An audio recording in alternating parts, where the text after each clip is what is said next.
problema ba? Natatakot ako na malaman ni Mariel yung relasyon natin. Ilang beses ko na sinabi sa'yo maiintindihan ka ni Mariel at kaibigan ka niya. Pero siya yung unang nagkagusto sa'yo, mahal na mahal ka niya. Pero ikaw yung pinili ko. Pero hindi pa rin madali para sa kanya na tanggapin yung relasyon nating dalawa. Kung kaibigan ka ni Mariel, maintindihan niya yung side mo at side ko. Hindi niya maiintindihan, hindi mo din maiintindihan.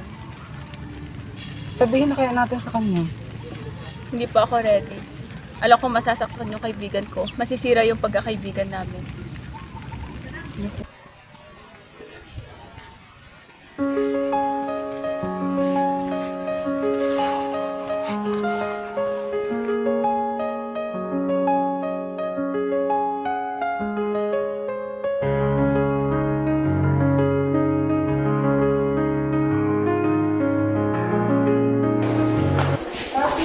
Pwede ba? Tigilan mo muna ako. Kaya mo muna kayo mag-usap.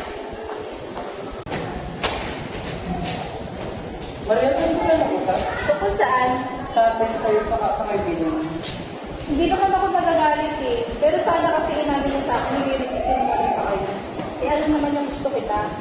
Naiintindihan ko yung point mo, pero magkaibigan pa rin kayo simulat pa lang magkasama kayo.